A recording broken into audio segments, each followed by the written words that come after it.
following program is closed captioned for the thinking impaired. By tomorrow, I will rule the world! You think he's gone? He's not gone. That's the whole point. He's never gone. Is this some radical new therapy? You see? That never stopped.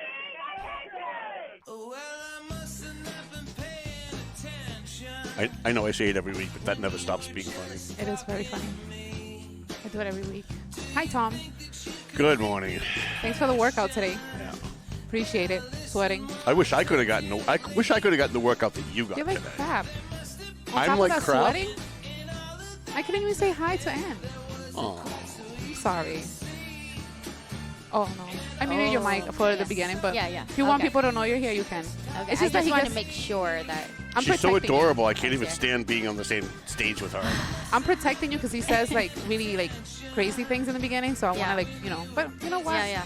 He says crazy. Not crazy. What people find crazy, but he's telling the truth. Okay. Well, that's the problem, is that I'm saying what everybody else wants to say. Exactly. You wouldn't believe the emails that I get on a weekly basis, and they all start with, I wish I could say what you say, or I'd lose my job, or my wife would leave me, or my sister-in-law would never speak to me again. So that's why they call you crazy. Pull me up just the ears. All right, we have a big guest today, so let's get to our sponsors. Wait, can we do all these one bop? Oh, we can do one bop. But she's got to do the bop, and that's going to be the test as to whether or not she's seen the show before. Okay. Bop. Wait, you'll see it. I'll tell you. She has already failed. I know. I want to cheat. Somebody give me this. We had Brian Shortsleeve on. He did the bop, at least on the second verse. Oh, really? He was very... No? Here we go. Ba, ba, ba, ba. She did All right, not bad. She did it. I think she just got my vote. Oh, mine's too. She already has it. Oh. All right, you Say ready? that again. That's really sexy. Mine's. Say mine's. Mine's too. She already has it. Yay. Mine's too. I have two now. I have 2 votes. Well, I figured you two guys would get along because she's Honduran and you're Dominican, so you're both Latinas, right? Yes, Yeah. we are. Well, they call How adorable Honduras, she is. they Look call how you adorable she is on the catrachas. screen. That's like a slang. Catrachas. Something with like the army. All right, Papa is coming up. Then we start the show. Let's get going here. Okay. Everybody at home, I want to hear you.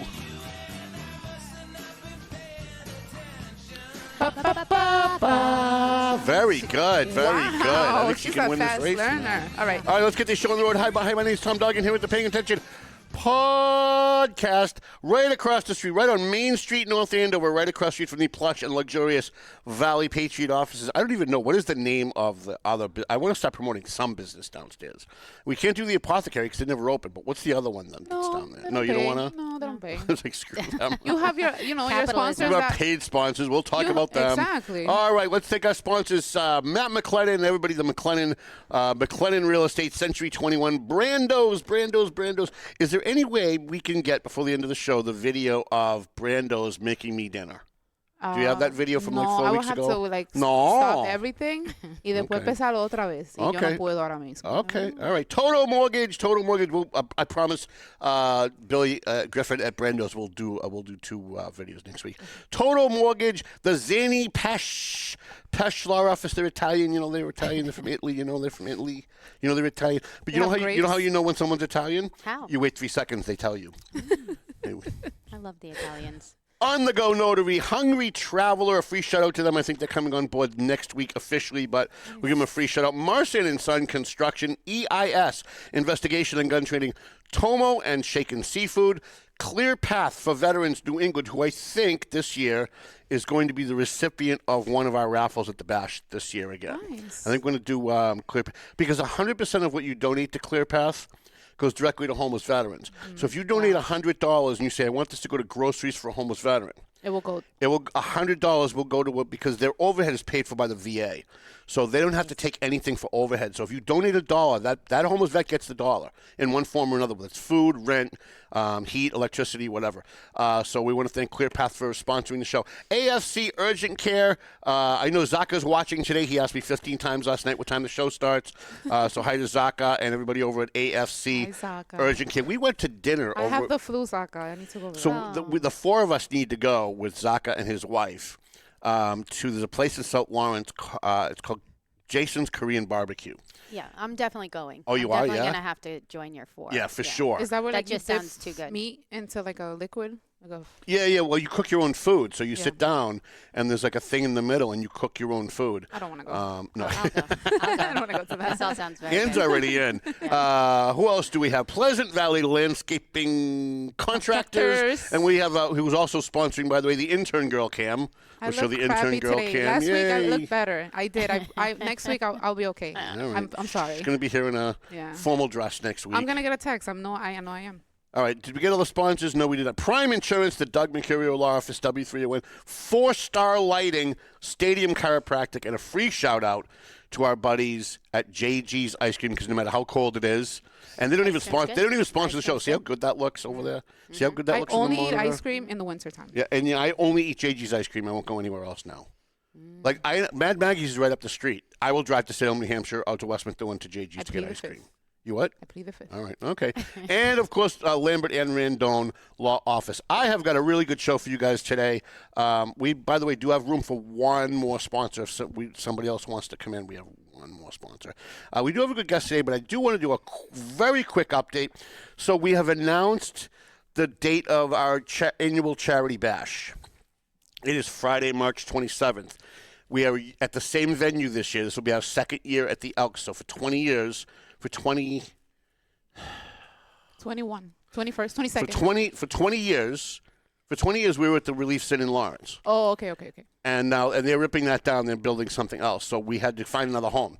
And the Elks was nice enough. The people who run the Elks Club in Lawrence called me and asked me if I'd be interested. And I was what I really wanted to do was I wanted to have Central Catholic because you can get 2,000 people there. So I don't like charging $60 a ticket. I would rather have more people and charge $15 a ticket. So the average person who doesn't have a lot of money, who's a reader of the Valley Patriot, who follows us online, can come enjoy the night with us. And it's in the center of Lawrence. Right, so. and it's a lot of parking. It's not more than the Elks. The Elks has more. Elks does have Bigger. parking, but the Elks people called me and they made me a deal I couldn't refuse. And not only did they give us the hall for free last year, but their staff manned the doors for us, helped us sell raffle tickets. They didn't just say come to the Elks and you can use our facility and we won't charge you. They said we want to be part of what you do. So how do you say no to that? So they were really great. Can I give some constructive community? That's very community. Yeah. Can I give some constructive criticism though about that?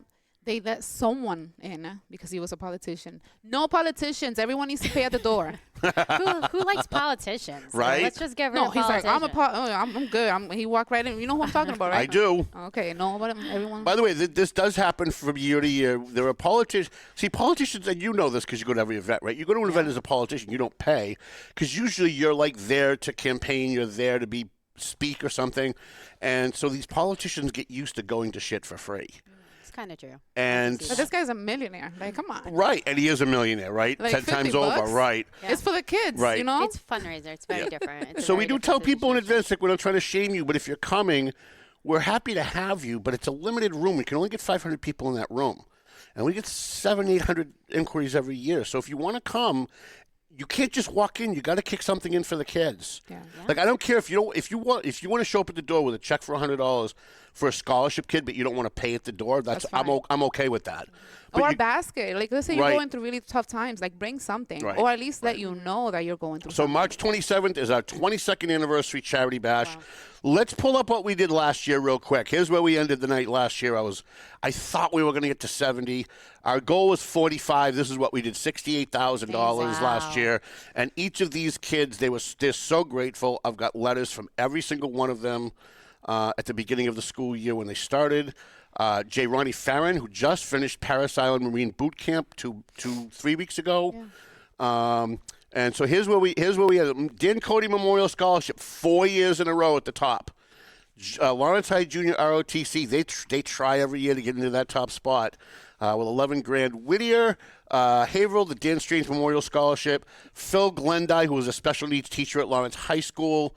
We do a special needs scholarship for him. So if you have a special needs kid or you have a kid that's going into a special needs field, please reach out to us. Greater Lawrence Tech, which was started by Jessica Finicaro, Edmund Lowe Scholarship, and we're adding a new one, I think, this year. Let's see the next slide. So we just announced it yesterday, and we haven't even picked our kids yet, but you wouldn't believe what happened. People are already donating. I love this. We don't even have our kids yet. Look, it says TBA, to be announced. All the kids. We haven't picked any kids yet. The bottom scholarship. And so Doug Mercurio asked if we could add Andover, and I said, every kid, we need seed money. We can't just start a scholarship because I feel bad if one kid's going to get like $500 and other kids get $14,000, right? So I said, if you're willing to kick in like a grand, and you got a friend that's willing to kick in at least like $2,000, if you can guarantee us $3,000 from some source anywhere, we will add another scholarship. We'll add Andover High School. He said only if you can name it the Prime Insurance Services Scholarship. She's doing pantomime over there. I can't even. Because I want to know she's what acting are out. what do you need for the scholarship? What is the kid like? What is it going to be about? Like, what do you mean? Like, is it a financial scholarship? Like, if a student needs help, or is it because they're going in a specific field? Like you have all the other ones that you described. Okay, so for the Andover scholarship, we haven't really determined yet, but I have 2 requirements. You can pull that down if you want. So okay. we're not actually at 3:30. We're actually at 4:30 because as we were coming in, somebody else donated $100, nice. And I will post that after the show. So I have 2 requirements. Okay. And I don't care what anyone else wants to make for a requirement for a scholarship, but I have 2 requirements. No woke kids. This is the night where we are honoring police officers, firefighters, and veterans. Most of our donors come from families of police officers, firefighters, and veterans. I will be dipped in shit if I'm going to give a scholarship to a kid who has, as we had 5 years ago, we had a kid that we told was getting the scholarship. We met with the kid. We met with the family. We met with the school. We posted their name. And then I went to the kid's Facebook page, and the top banner at the top was a picture of the kid like this that said F the police. Oh, it didn't say F. So I called the father back and said, listen, I hate to have to do this. Oh, you took it away? But I'm pulling the scholarship. Oh my. I am not going to ask my family and friends, who are all police officers and firefighters and veterans, and all of our advertisers, 100% of which are veterans, police officers, and firefighters. Good for you. To kick in money for a kid that says F the police on Facebook. I'm not doing it. So I have 2 requirements. I want a kid that's not woke, and I don't care. If they're liberal Democrats, I don't care. As long as they're not woke. As long as they don't hate cops. As long as they don't hate ICE. or ICE or the military. My second requirement is I want a kid that needs it. I don't want a kid that's getting the Exchange Club Scholarship and the Elk Scholarship and the Rotary Scholarship. I want a kid that really needs the money. Comes from old money. Right. I don't want a kid that has the money. I want a kid that needs it. So I don't care what your grades are. If you're going into a field that seems like it works with us, we're going to let Doug pick it. And every scholarship is different. So Lawrence High Scholarship is for ROTC. So it has to be an ROTC kid and I'll give you the backstory, but we got a guest here. So, okay. But next week we'll go a little bit more deeper into this.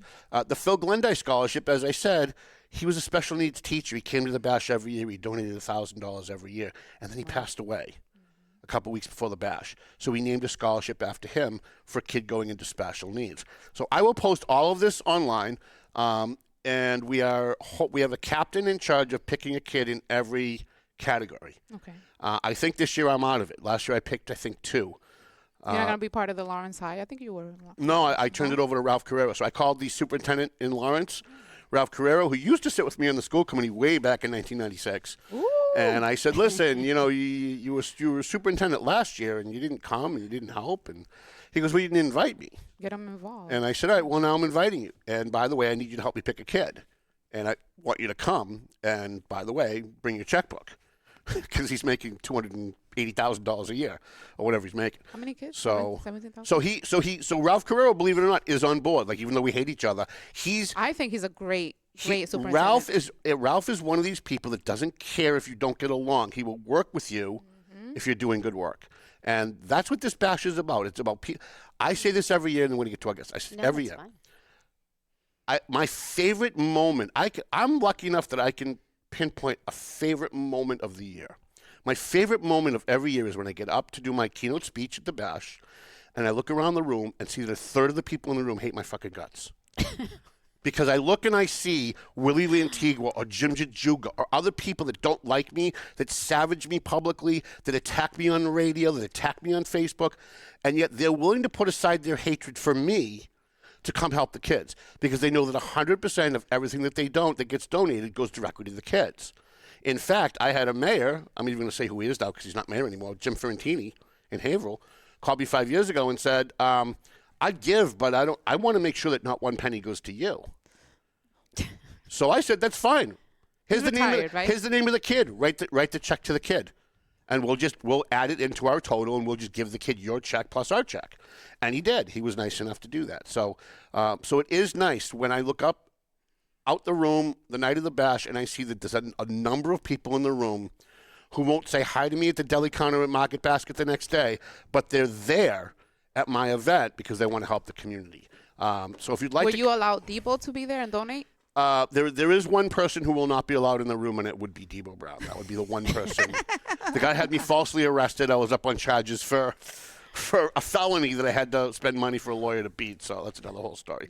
These are all community stories. You realize that this is, it's your show. It's your chapter right here. Right. The villain, the people that, you don't, it's all part of the story. It is. And it's a fun story because every year we do this event and it just gets bigger and bigger and bigger. I have no delusion at all that we're going to make $68,000 this year. I'm thinking we're going to be lucky to make 60. But if we can get close, I'll be happy. You're going to go above. You always go higher. You always do. I know Charlie Baker was talking about maybe coming this year. That's Didn't amazing. he tell you that he doesn't want people to know that he donates and he goes there? He clearly says, I'm going to donate, but don't tell anyone. He donated $4,000 last year. and in his note, he said, please don't thank me publicly. I want to remain anonymous. But I didn't realize it until after I posted it online. Yeah, he did. So I posted it online, and he came on and said, I thought this was supposed to be anonymous. I'm like, I'm sorry. But it's already out. So. Yeah. And, by the way, because other people like Jim Lyons and others saw that he donated, they donated. They saw that Charlie kicked in, so they kicked in. Mm-hmm. In the studio with me here, we've bloviated long enough. In the studio with us today is candidate for lieutenant governor. She's a Republican candidate for lieutenant governor. It's going to be quite the interesting conversation because she's going to have to convince me, not to support her, I'm going to vote for her, but she's going to have to convince me that Massachusetts can be saved. It can be saved. And she's running for office, so she has to say that it can be saved. It can be I'm saved. not running for office, and I'm pretty sure that it can't. So I want you to introduce yourself to the audience, tell people who you are, and explain what is the lieutenant governor, what does the lieutenant governor do? I know. So I'm Anne Brensley. I'm running for lieutenant governor, as everybody has said.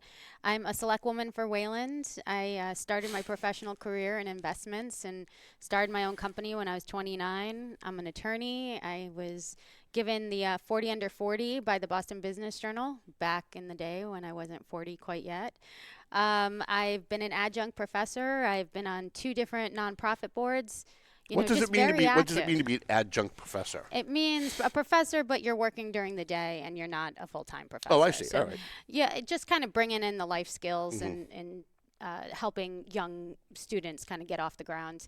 But definitely very active in my community, always been in real estate development, very pre-development. That's my specialty. As a candidate, as a human being, like getting something started is my specialty. So whether that's real estate, whether it's economic development, getting people kind of interested in something and taking something from nothing into something is literally my specialty.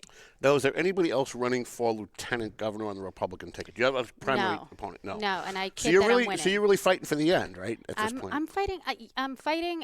Listen, I will tell you this, and people have been asking me how the campaign's going, and I'm like, the last 2 weeks, every word out of everybody's mouth that's part of kind of some of these, there's 3 governor candidates out of these different candidate camps has been very political based. It's politics, it's like, hey, we're going to move this chess piece here and do this. So I have no doubt that there's going to be some shakeups over the next couple of weeks, but I've been the candidate that's been running, full steam ahead for over 4 months. I'm the one who has a real vision for the lieutenant governor position. But you have to win as a teammate of whoever gets nominated on the Republican ticket for governor. There's 3, I think, so far, right? It's Mike Minogue, it's Brian Shortsleeve, and Mike Keneally. Yeah. Have you met with all of them? Have you? So it's important to know that for the primary, the lieutenant governor is separate from the governor, right? And so it's kind of like, who do you think's the best governor candidate? Who do you think's the best lieutenant governor candidate? Let's put them on a ticket for the general. So right now my competition is any other candidate who comes out and runs for lieutenant governor. And as of right now, I'm winning. Best way to win. Do you have a? You don't have to say who it is, Yeah. but do you have a favorite among the governor candidates? No, and to be honest with you, a lot of my perception of them is coming from feedback I'm getting from different, community members, people who have been in the Republican Party for as long as they can remember, to people who are just joining in, and I'm getting their feedback. And so, I think there is a pretty strong push right now for one of the candidates. He seems to be kind of what I would call the front runner, and that's Mike Minogue. And I think the other two candidates have their own storyline, and it's going to really come down to the convention. The convention's in April. That's an opportunity for a lot of the delegates to vote and say, hey, this is the candidate I'm backing. And my hope is that the Republican Party comes together, because as you said, can we really win this? Can change really happen? Yep. I think so, but one thing that I uncovered in just running this campaign is I don't see us winning without the Republican Party having an incredibly strong foundation and base, and to be brought together. And so the convention to me is that voice, is who is the candidate from the gubernatorial side that you're backing, that you're supporting, that you're going to go out and really root for on a day-to-day basis, and whoever that is going to be somebody we all need to follow. Are all three of the Republican candidates for governor pro-abortion? No. Mike Minogue is pro-life. Okay, so he's got no shot. He's out right out of the gate. You cannot win in Massachusetts if you won't let them kill their babies. You could be for everything else they want. It doesn't matter what it is. You could want mandatory transgender surgeries in the schools. They still will not vote for you. He's right. If you can't kill your baby. Well, you're bringing up probably one of the biggest questions in my mind, right? When it comes down to it, are people in the Republican Party, especially even for the convention, those are the people, those are the activists who've most likely been part of this for as long as possible, right? And who are gun-ho. Are you going to choose the candidate that you think can win the general election and has the best chance to, or are you going to pick the candidate that you think aligns the most with how you feel? Right. And I would have said, thinking just 2 years ago, to the last time we had candidates running in a statewide election, that it would have been, no, I'm going to stick with my guy who I think really aligns with how I want to see Massachusetts, develop. Now I think Republicans are saying, listen, if we do not win the governorship, then this checks and balance system is going to continue. We're done. For 4 years. We're done. We're talking, I can't even tell you, it transcends party lines. Like I talk to people every day. I have to remind myself that people are coming up to me now knowing I'm a candidate, and it doesn't mean that they're a Republican. Right. And people are coming up to me and they're sharing their stories with me, and these stories are like, nobody is asking for handouts. Nobody. But everybody is coming to me and saying, please don't allow this to get worse. This is my home. I don't want to leave. I don't want my kids to leave. Please change what's going on. My heating bills are too high. I can't stay here. It's the energy bills that make me once a month go online and look for housing in New Hampshire. And I've been saying it now for about 2 years. And Maura Healey, first of all, shame on the voters of Massachusetts, because this is what they want, right? Right. So Maura Healey came out today, I think, or yesterday, and said, so disappointing. oh, we're going to lower the rates. Right. Of course she is. We predicted that a year ago. She's going to lower the rates just in time for election time so that the Republicans can't use it against her. And then when the election's over, the rates are going to quadruple, and you'll be paying twice what you're paying now to make up for it. Well, I think the story's even worse, because I read it too, and it was essentially Maura Healey saying that she's going to take state funds to help subsidize heating bills. And I'm like, you know what? Why don't you just change your policies so that we don't have to subsidize anything, because those policies and those surcharges are removed from your statement, and your heating bill goes down. We don't need to go ahead put all these policies in place, increase your heating bill, and then give you your own money to supplement that. Right. It's so backwards. It has to be, just at this point in her mind, all political. It has to be, because the shell game is unbelievable, because the state mandates that the energy companies add fees in for the state. So it's a tax without a tax, right? It's a tax without calling it that. And now what she's saying is she's going to take more taxpayers' money. Exactly. to give to them to give back to us. That's like the way we Yes. fund Lawrence. It's a Yeah. big shell game. Well, Mass Save is probably the easiest example of. I was just going to bring it up, so I'm glad you went there. Yeah, it's just such an easy example to say, hey, talk about checks and balances. Okay, Mass Save is mostly funded by renters. Mm-hmm. You can't access Mass Save benefits unless you're an owner of real estate. So you have all these young people who are in their apartments with their friends, cramming everybody in, because nowadays you're going to have to do bunk beds just to get going. Right. And they're putting money into Mass Save, never being able to access those benefits. And people are trying to call this out, right? And it's not just Republicans. Democrats are trying to say something is wrong. This isn't okay. And there's no checks and balances because we have a one-party system. And so the person who is supposed to blow the whistle on this kind of stuff isn't blowing the whistle because she's part of that same fabric on the Democrat I wish side. she was running for governor. I know. Because quite frankly, I like Brian Shortsleeve. Yeah. And I haven't met the other two. None of them have reached out to me. In fact, Keneally, I've reached out to several times. Apparently, because I had Brian Shortsleeve on here, they're not interested in coming on the show. I Apparently. reached out to him. They spoke to me. They did for the Spanish language station. No. The intern girl has her Oh, own yeah. show on Spanish language. Yeah, Let's do it. Yeah, let's go. I would love to have him on here because I want to talk to all of the candidates. I want to talk to Mike Minogue too. I'm pro-life, by the way. I say all the time, I cannot support a pro-life candidate in Massachusetts in a primary because they can't win, and they can't win. That's just it's a fact. There's no debating it, right? So I can't support a Republican candidate that's not pro-abortion because we saw what happened in the last governor's race, and that's how we got here. That's how we got to Maura Healey for 4 years. Yeah. Right? She's running again. This is the question, right? We need to win. We need to win. And the good news is when it comes to the Republican Party has won. It regularly wins the governor race. But you do realize that the reason why the Republicans can't win is because the base of the Republican Party in Massachusetts, and I was the MC at the Greater Boston Tea Party Tax Day rally for 10 straight years. Yep. I was right in the belly of the beast. Yep. I was one of them.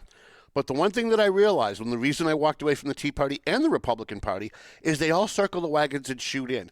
The far right is just as bad as the far left. If you don't check all the boxes, they don't care. Yep. And they're going to vote ideologically, and they don't care about practicality. And when Elizabeth Warren was running against Scott Brown, I remember being at the Worcester Tea Party and saying to them, they all hated Scott Brown. We can't vote for him. How dare you support him? And I said, well, would you rather have Elizabeth Warren, who's with you 0% of the time, or would you rather have Scott Brown, who's with you 75% of the time? Right. And their answer was Elizabeth Warren because we can fundraise off of her.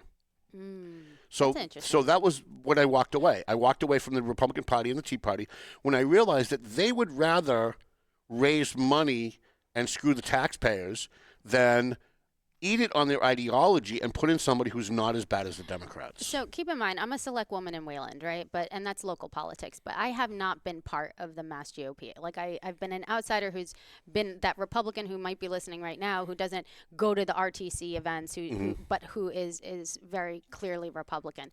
And I can at least tell you this, that there is a massive disconnect between what I believe some of the leaders in the party believe are what are motivating voters and the people who are more on the local level, who are advocating for Republican conservative values. And so when I interact with the RTCs, when I just meet somebody and they're like, oh, you're Republican, I'm Republican, and they share, everything you're saying is what I'm hearing more from the higher end, where there's more internal conflict.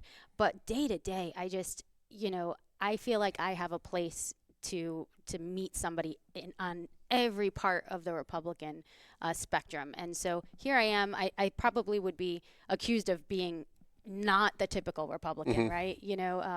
I'm Hispanic, I am an immigrant, and yet here I am, and I'm probably more vocal on those issues and more in support of some of the Republican thoughts on that than you would ever imagine, right? So I'm going in, and I'm just going to tell you to have a little bit more faith in some of these people in the Republican Party, because I think when you talk day to day to the people who are putting out those signs, they want to win. They want to see change. But then we look and we see guys like Brad, reflected. right? Like then we see guys like Brad, who vote with the Democrats all the time. Yep. He doesn't fight for anything conservative. I'm not saying you have to be pro-life. I'm not saying you have to be but like me. But how about once in a while not vote with the? How about not be a traitor? How about not? If you want to run as a Democrat, then run as a Democrat. But why are you representing our party while you're with them? My whole campaign right now, it's grassroots, it's moving to activism, but I am putting my stake in the ground on certain policies, and I'm getting the support of people who care about those specific policies. And I will tell you, I'm probably at, well, we'd have to ask voters and stuff, but I think I'm probably at about 60 to 70% in agreement with the person I'm talking to. Meaning they're accepting 2 out of the 3. We're finding common ground, but it's not 100%.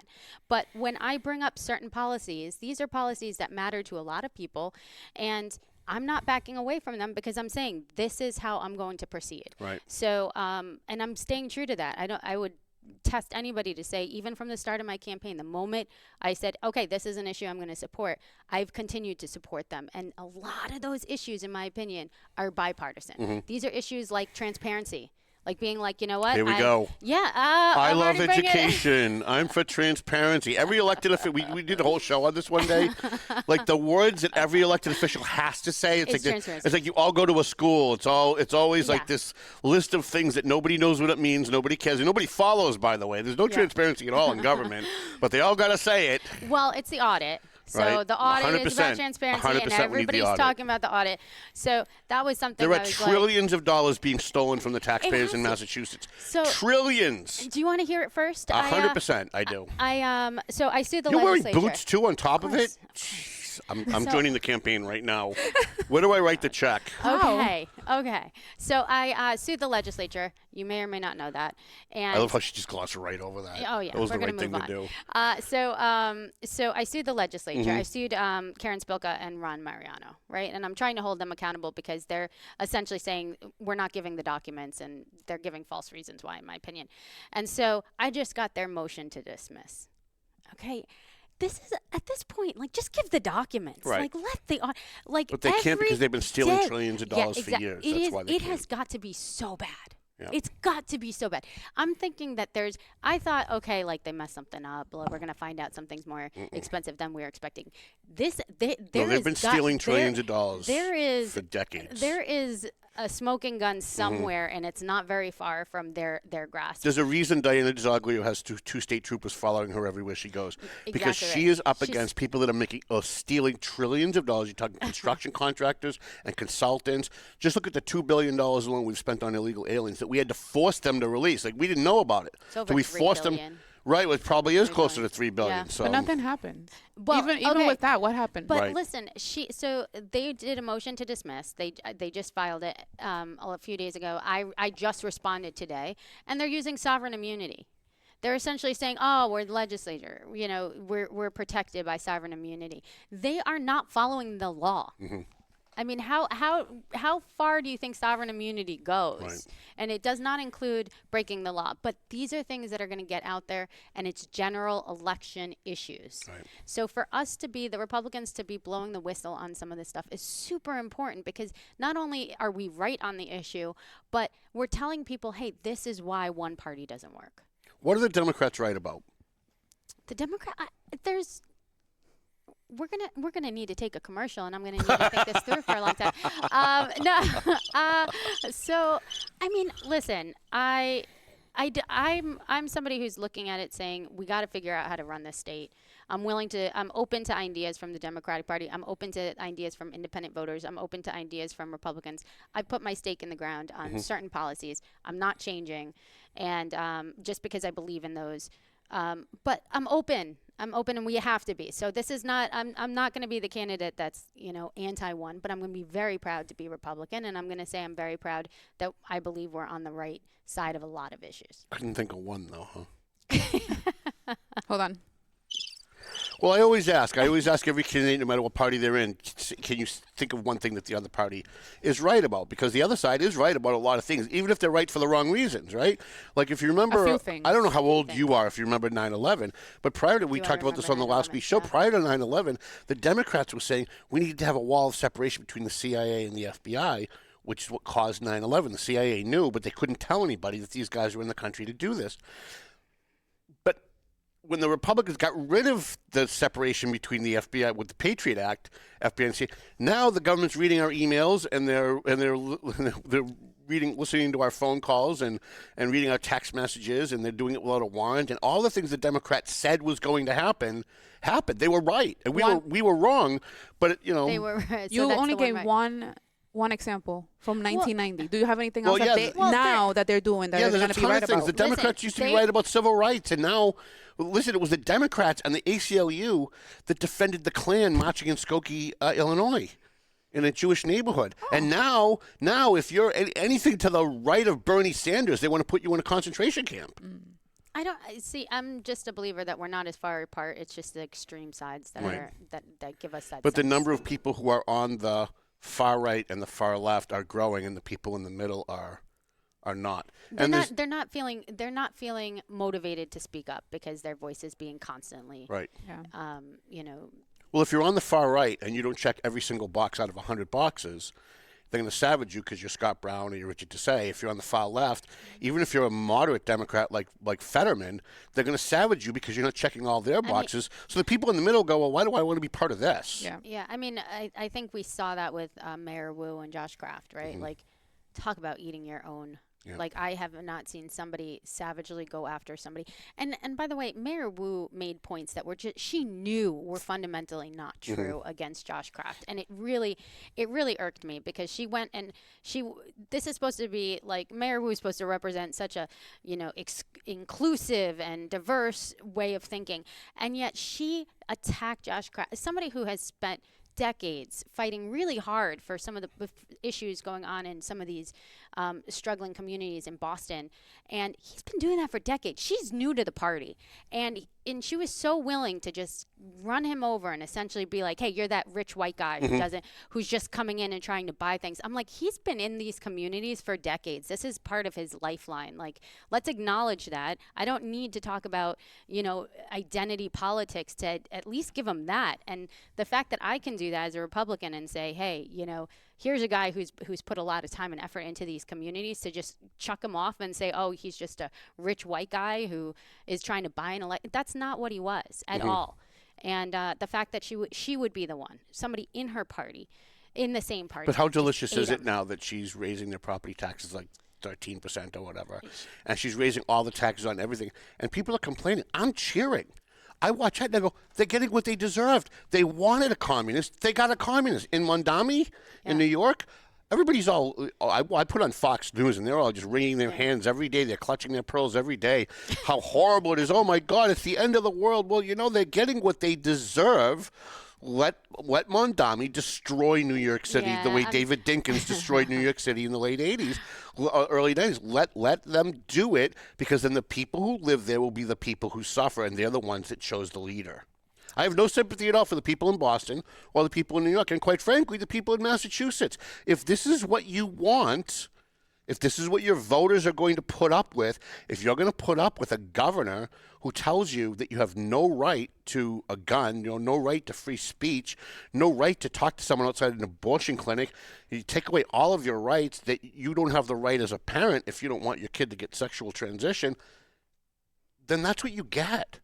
Like, that's what the people of Massachusetts get. I'm going to bail. I'm going to be in the life raft in New Hampshire before it's over. I am sympathetic for sure. I know you are. We agree to disagree on this one, but I'm playing the villain because I'm waiting for you to come in and say how awesome Massachusetts is. I just think we're just not nearly as far apart as we act. So, really, I think people are just trying to, when they go in there to make the decision on who they're voting for, I think they're trying to do what's best for their families. I think they're trying to do what's best for, their own growth and their own, chance of survival in Massachusetts. And so it to me, it's storyline. And that's why I'm out here. And that's why I'm spending so much time in communities, because I think that's the only way to do it. And you want to talk about what I'm really excited about. The Democrats are not doing well, and don't give them this formula. But gosh darn it, they are not in those communities. They are not talking to the everyday person. And I am getting I feel like it's like some math genius giving me the equation on how to win this thing, and nobody knows you know, that's how you get the answer. Like people that just your neighbors they possess the answer on how to win this election, and nobody is talking to them. The Democrats are not. They have some data analysts. Why isn't she running for governor? Well, I'm looking at the candidates now, and I'm looking at her going, why isn't she the one running for governor? Maybe she wants to get started. Yeah, and you know what? I'm not going to say that I'm going to do something that I can't do. I'm going to try. If I fail, it won't be because I didn't try everything humanly possible. I need to learn. I've run as a select woman. I've owned my own I love business. that she calls it select woman too. Oh yeah, because that makes the wokes just very crazy. But I need to learn before I go ahead and say I can run a $60 billion budgeted state. Right. And when I do run for governor, I'm going to win because I'm going to know how to do this. She runs for I'll manage your campaign on the North Shore. Thank I you. will. I will run your Thank campaign you. on the North Well, right Shore. now I just need. Listen, the one thing I will say is I could be completely run over by my own party right now when it comes to lieutenant governor. Right? There's 3 candidates. They could all grab a lieutenant governor. This could end up being a four-person race. I need your help now. Right. I need your help now. So just get the word out. Just say, hey, you know what? I think she cares about us. I think she knows what she's talking about. I think she's making all the right moves. I just did a cost impact report showing that the MBTA Communities Act is about a $4.4 billion on the conservative side mandate. It's completely unfunded. So I'm trying to do things that are really action items, and my hope is that people see that, and some other candidate or 3 other candidates can't overshadow me on that. One of the things that always pisses me off is when a candidate for governor picks a lieutenant governor candidate. Yeah. I think that's something the voters should do, and they shouldn't be pairing up. They should let the voters do it. Here we are. This is I'm just looking at this like you guys are looking at it, and I'm like, we need to win this. Right. And the lieutenant governor, there have been some really strong lieutenant governors in the Republican Party. My vision for it is really being that lifeline between the local communities, the people who are actually living day to day, and the policies coming down from the governor. Tell people at home, what does the lieutenant governor do? The lieutenant governor acts as the governor when the governor is out of town. And most importantly, and for those who are concerned about the judicial system, they are the head of the governor's council, so they help vote in who is going to be a judge in Massachusetts. And parole board. And parole board. That's the big one. Yeah. And so, and besides that, there's no limitation on the lieutenant governor. When the lieutenant governor is not acting as the governor, when they're not working on the governor's council, what they're allowed to do is unlimited. And to me, that's going to the communities. It's me talking to people. Hey, we have this idea of this MBTA communities thing. What are your thoughts on it? Rather than saying, hey, you have to do this MBTA Communities Act. We're going to leave you, and if you don't do exactly what we're saying, we're not going to give you grant money. That's not a way to work with communities. So. What was your one thing I didn't, when I introduced her, I didn't tell people that she's a new columnist for the Valley Patriot. I am. Your first column was this month. I read it. Yes. And what did you think? What did you think of Anne's? It was good. Yeah, you liked it. I want to see a little bit more. You know? Okay, all right, yeah, a little okay. longer. Yeah, write some more. You speak Spanish, right? No, I don't. Oh, we got to get it. you on her show I on know. Spanish language radio. We'll They'll get- love we'll you. Look at her. Yeah. They would love her. Well, I am. Yeah. Oh, you have to say it. Dominican men will be following you out of the Just go studio. on the microphone and say, "Hola, soy Anne." That's it. That's it. Goodbye. Adios. Yeah. No. I love being Hispanic. I love that part of my culture. But I was adopted, so it's one of those where I had to almost learn it and seek it out, and it wasn't there for me growing up. So it's been really fun to do that. Being someone who was adopted, Yeah. I would imagine that you're probably a little bit more sensitive to the issues of, we have an organization here in the Merrimack Valley. I wish every community had one, run by Larry Giordano for foster kids. Yeah. And what they try to do is, because once you time out of the system, there's nothing for you. Like, they literally just kick you out and go, okay, go live your life. It's devastating. Talk about pro-life. Right. So Talk about foster pro-life. kids of the Merrimack Valley, which is run by the Giordano family in Methuen, and again, I wish every community had one. Yeah. They try to pick up, like, when the kids come out, Yeah. to try and mentor them and help them find housing and help them. So I would imagine that that's something, as a lieutenant governor, you'd have a lot of time that you could actually spend. That's what I mean. That's Right. exactly what I mean. Like, people ask, I mean, and I don't think they mean it in a very negative way, but people say to me, oh, the lieutenant governor doesn't do anything. And I'm like, that's somebody who's just getting a paycheck, and I'll never be that. I'll never be that. So, no, the lieutenant governor, exactly. maybe part of the job that I'll make it and the vision is to make sure that the most vulnerable in our communities have a voice, even if they can't speak it themselves. And the foster children in the foster care system has got to be an example of just that. Elderly people is another example of that. Who's advocating for elderly people? Right. You know, it's almost impossible for them to get their voices out. And so, you know, if there's anything that we can do in Massachusetts immediately to make Massachusetts better, it would be giving those people a voice. I feel so bad for these kids that go through the system. I had a family member go through it. She lasted a year. After she got out of the foster system, she was dead within a year. Oh. So it was my niece. It happened. The story is very common. And it was mostly because she timed out of the system, and they literally just kicked her out. Yeah, and she had to go out and fend for herself. So she ended up meeting a guy and moved in with him because what choice did she have? Yeah. He ended up killing her. So I feel so bad for these kids. And I look at what people like Larry Giordano do and his wife in Methuen with foster kids in the Merrimack Valley. And there are very few others that do it. And it's such a specialty thing. It's not something that everybody cares about or talks about. But I see it, and I see such a need for that. So to have someone like you who actually has a personal experience that understands that, you'd be more sensitive to it. I think at least it would not be an issue that would be ignored. Yeah, it absolutely wouldn't. But I think you're talking about the way that I see it are the parts of our society that are the most vulnerable, right? And so foster kids definitely don't have a voice. They try to be represented. They're in a system that's overrun. And so that, of course, makes me angry when I think about, you know, the budget and the audit, because I'm like, where's the money? Right. Where's the money? I feel like, though, even if it does come out, nothing's going to happen. I think I'm with intern girl for the most part. No, but think about this. Like, if you just gave in and you said, fine, and you gave documents, right, it would be over. The whole fire is out. Like, well, actually, but they must have probably something. not. But they must have something that they just don't want to hand over. Besides that, it doesn't make any sense because this could be over for them. Because they've literally been stealing money for trillions of dollars. Think about the construction companies and the consultant companies. Think of the legislators that left and then started getting contracts with the state, and nobody knew about it. Look at the state reps that have contracts with the state now while they're in the legislature and no one knows about it. They don't want that money trained, and they also don't want the money laundering operation to organizations like USAID, which then they benefit from.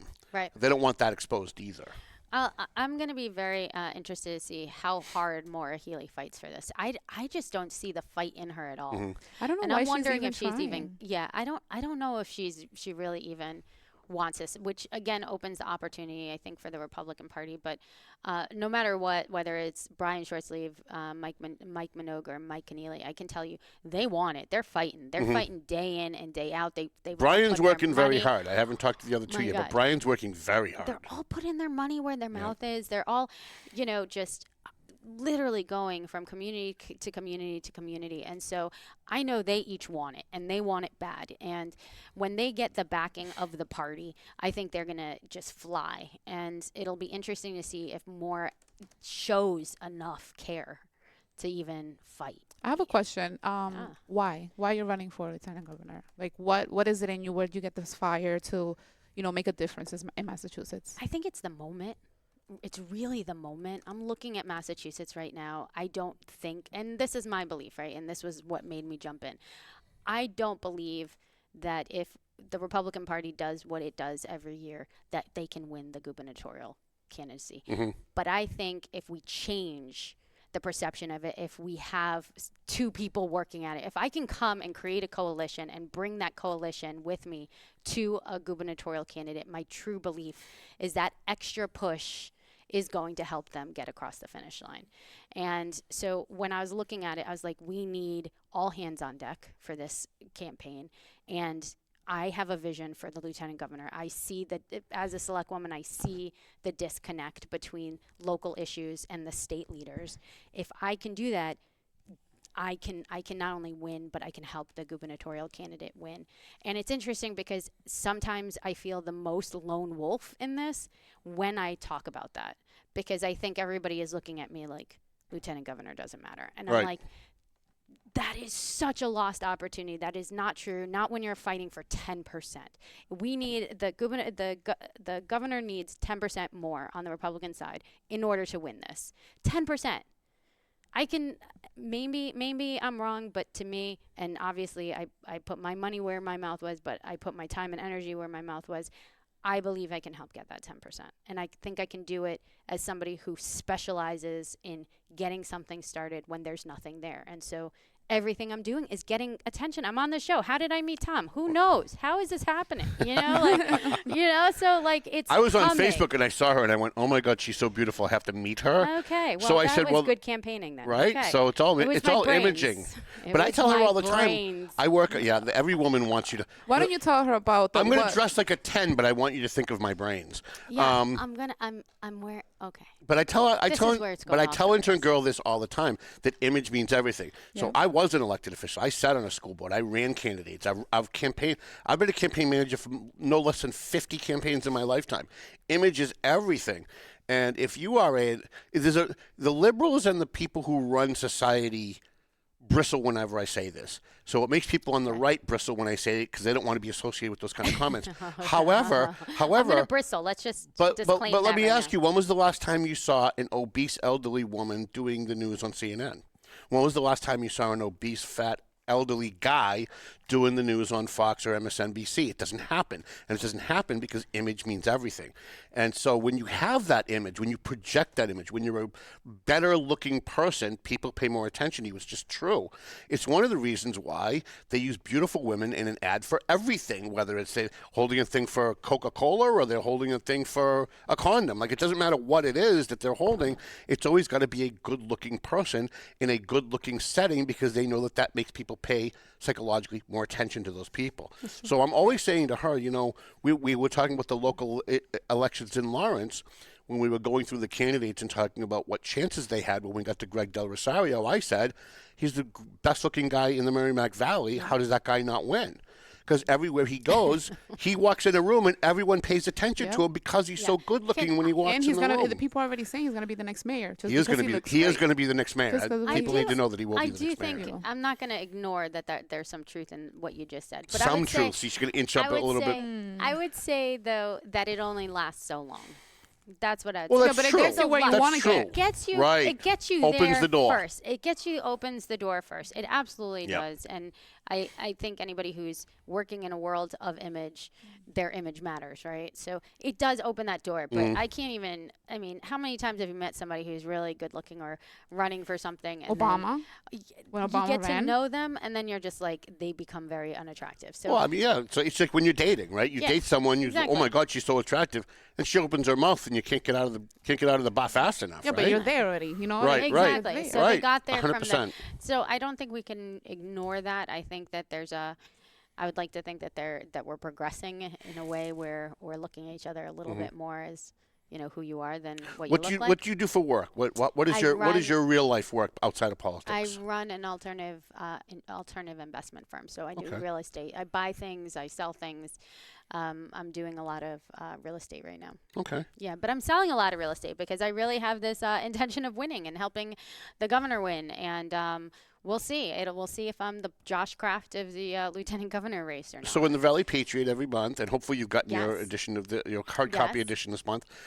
We have a couple pages in the back where we always list the sales and foreclosures in the Merrimack Valley, Yep. Lawrence, Methuen, Andover, North Andover. I used to publish 3.5 pages. I'm now Wow. publishing less than a page. That's So really good so news. so tell me, why is that good news? Because There's less foreclosures? but home sales, but we do both the home sales and the Okay. foreclosures. Okay. So we're looking at, they used to be 3 times as many transactions, property transactions, whether it's Yeah. foreclosures or sales, and now it's like half a page. It's interest rates, yeah. And so I'm wondering, you're a real estate person. A, is this good or bad? B, what is the trend? Where does it go from here? Well, it's bad for reasons outside of your, 3 pages of transactions. It's bad because young people aren't the ones buying even when transactions happen. And so we're seeing a whole generation of people literally have no ownership. And it's really frustrating for me to watch, just knowing how much that helped me create my own wealth. But it's interest rates. Interest rates skyrocketed. It's making mortgage payments way higher than it used to be. And so there was a period of time where rates were so low that you could literally say to yourself, do the math and say to yourself, it'll cost me less to own than to rent. Right. And that's no longer the case. And so because of that, you're seeing a lot less transactions occur. I also think there were a lot of homes that went, and now people are like, okay, well, if I can't sell my property for as much as I want, do I really want to give it up? Right. So. Will there be a bubble? We have a guy that comes on, a real estate guy, once in a while. We always ask him, is there a bubble coming, or is this? How do you see this ending? What do you see? What's the final chapter of this? Final chapter of real estate in general? Yeah, like of what we're going through right now. I don't think it's a bubble. I don't. I think I thought it was a bubble, and it didn't burst when I thought it was gonna burst, and instead it's been like kind of like just this slow decline. And I actually think we're getting to a healthy place between demand and supply. I really do. What is disconcerting to me is more, the makeup and the demographics of the people who are able to buy. You're seeing a difference in that makeup. It used to be a lot of young people. It would be people who had homes who were selling and then buying, downgrading into a smaller unit.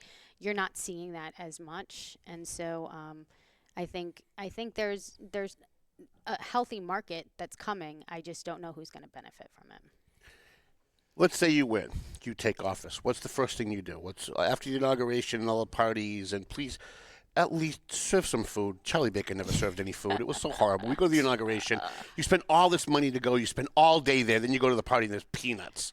Wow. So I definitely have food. So after all of that, please have real food. And Dominican food would be even better. Yeah. Get some quipes in there. Yeah. Or Brando's. Get Brando's to cater it. Yeah, I'll tell you exactly what I would do on day one. And I would ask to do this, right? By the way, do you get an office? I hope so. Yes, I get an office. But the first thing I would ask the governor candidate, or the new governor, the Republican governor of Massachusetts, has a nice ring to it, is to allow me to put together a bunch of real estate developers to talk about affordable units, specifically condos or renovations of office space into housing, because we have so many vacant offices right now, and those real estate owners, they're not collecting rent. Right. So these are either write-offs where it's just a good tax break by having it vacant, or they're upset and they would like to do something with it. And then you have real estate developers who are trying to find good properties in good locations and turn them into housing, right? So there's a match there. It's just so much red tape to take a office complex and turn it into an apartment zoning wise. So I'd be like, let's pull this together. Let's talk to the community. If something is business zoned, can you? And I generally don't know. It's not a loaded question. If something is business zoned, if somebody owns an empty business, can they put housing there, or does the zoning require that you have to change the zoning or get a special permit? Like, I don't know how does it. I know there's mixed use zoning, right? Yeah. But I don't know. Is there just business zoning only, or if you have a business? You have to work with the town, because every town is different. But that's what I mean. All of a sudden you say to a town, hey, guess what? Come into a conversation where our goal is to be getting more tax dollars to you by making this now an operational building. And hey, owner of that, hey, we're trying to get you rent money or this property sold. And hey, real estate developer, we're going to assist you in making sure that this transaction is financially beneficial to you. All three of those parties are going to enter that room and sit down.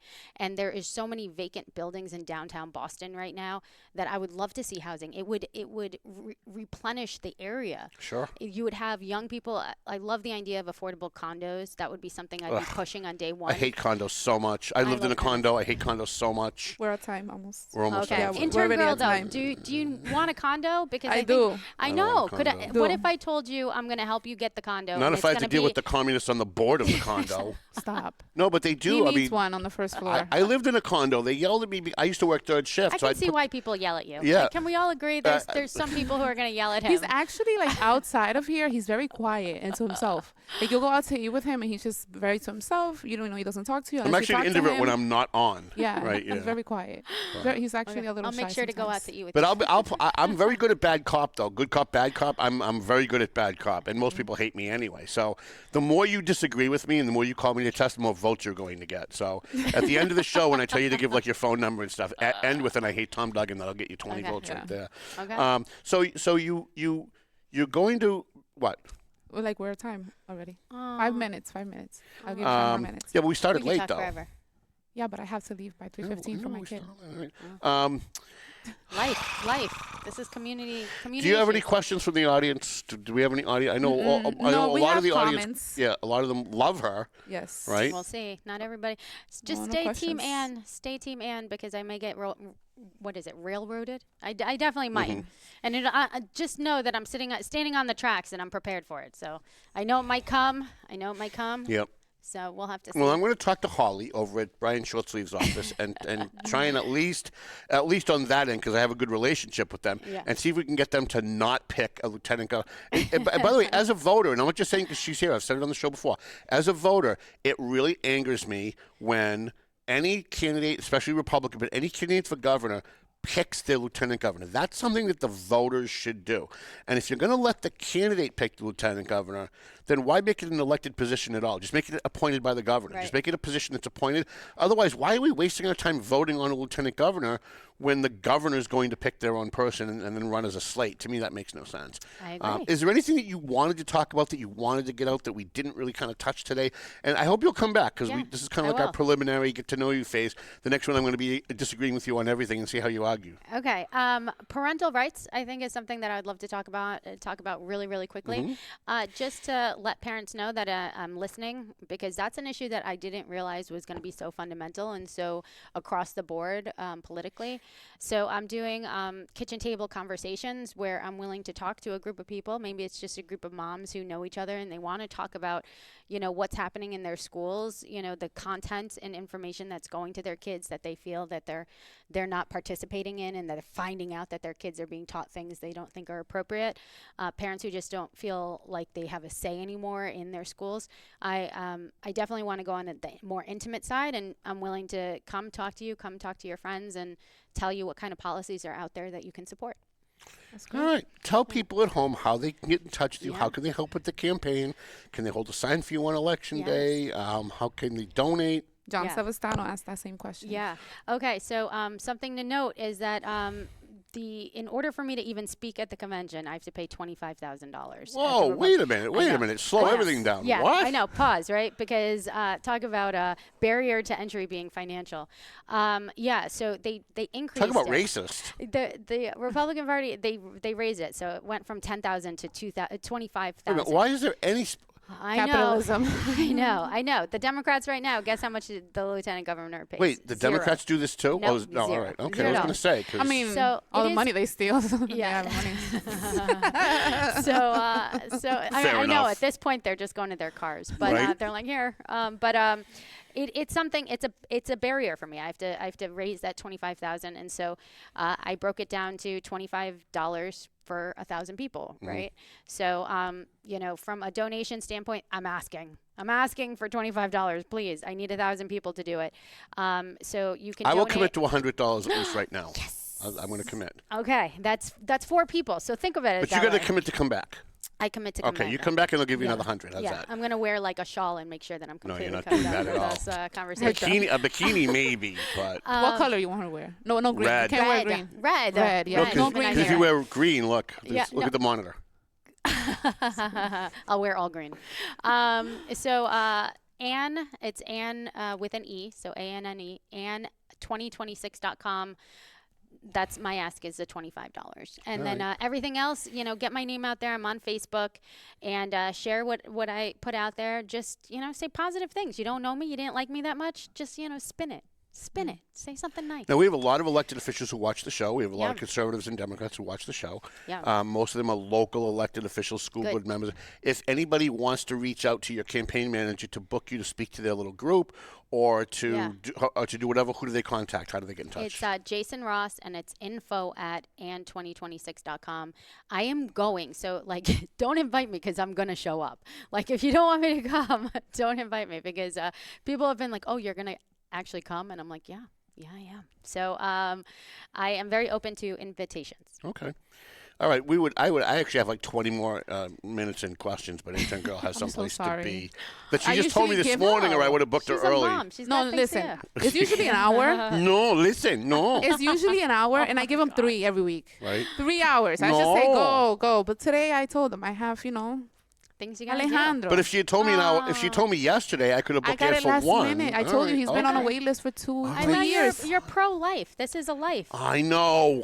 It's pro-life. Stop here. He's using been it on the against wait me. list for a speech for 2 years. He finally got it. So I am oppression This man. is what I mean. Do you need me to talk to your friends about parental rights? I mean, it's insane. It's insane what we're seeing. is. Again, group It's of big in the 2 years. Latino community, by the way. Oh yeah. 2 years. Can you get her believe on that? Spanish language radio and get her in Yeah. with all those Yeah. people? That Yeah, would be of course. great. Please Yes, come. please do. All right, let's take our sponsor. Buddy, thank you so much for coming in. I really appreciate Yeah. being here. I Yeah. really can't. I really can't say enough about Anne. I was really happy to meet her. We had breakfast or coffee a couple months ago before I fell, and we had planned on having her here like a month and a half ago, but then everything else happened. So hopefully you will come back. And let's thank our sponsors. You can roll up, Mel. I'm really so happy that she's here. Brian Shortsleeve has been here. We're going to ask him to come back again. I will ask the other 2 candidates. Keneally, for some reason, is avoiding me. I don't know why. But Mike Minogue's guy did reach out to me last week, so I'm going to try and get them both in. And then maybe we could have all of you in here at some point. Right? Like we did for Methuen. Right, yep. That'd be We had the great. debate with the Methuen candidates. Let's take our sponsors. Century 21, McLennan Real Estate. We're going to ask Matt what he thinks about what Ann had to say here. Brando's Cutlets in Haverhill. Oh my God! You know the Alfredo. What is it called? The meat one. No, the chicken. It's chicken broccoli Alfredo. Okay, chicken broccoli. Yeah. So when I first fell, Billy brought me this big, huge sub, and I can't eat it because I got this. I can't open my mouth big enough to eat like even a hamburger. So I had to cut it in little pieces. So the next time he came, he brought me the chicken broccoli Alfredo. that. Oh, phenomenal. Total Mortgage, our buddy Marie Thibodeau. The Zanny Pesh Law Office, they're Italian over there, the Pesh Office. On the Go Notary, The Hungry Traveler, Marcin & Son Construction, EIS Investigation and Gun Training, Tomo and Shaken Seafood. Gonna restart that? Oh, I didn't even notice it stopped. See that? Tomo and Shaken Seafood, Clear Path for Veterans New England, AFC Urgent I promise you we will have Zaka in the next few weeks. Pleasant Valley Landscaping Contractors. We get the Pleasant Valley Landscaping Contractors. it looks Intern Girl awful. Cam. Get the Intern Girl It's Cam. gonna I turn don't off. care. Get the Intern Girl Cam. There we go. He's not going to be happy with that. Prime Insurance, the Doug Mercurio Law Office, 4-star lighting. Breathe. Stadium Chiropractic, Lambert and Randone, and a free shout out to JG's Ice Cream, because even though they don't buy a sponsorship, they do so much for the community. And really, honestly, it doesn't really matter how cold it is. It's always a good day for JG's Ice Cream. Sounds like Melbourne Taylor says we got to go home. Okay. So go homeward. But one more thing, Rich, before you cut my mic, I want to thank everybody that's been coming to the office, bringing me food since I fell. It was a monumental task just to get here today. So people that have been coming by and sending me pizzas and whatever, thank you everybody for doing that. And thank you, Anne Brensley. Thank you, Anne. So now Melvin Taylor says you Thank got to go you. home, so go home already.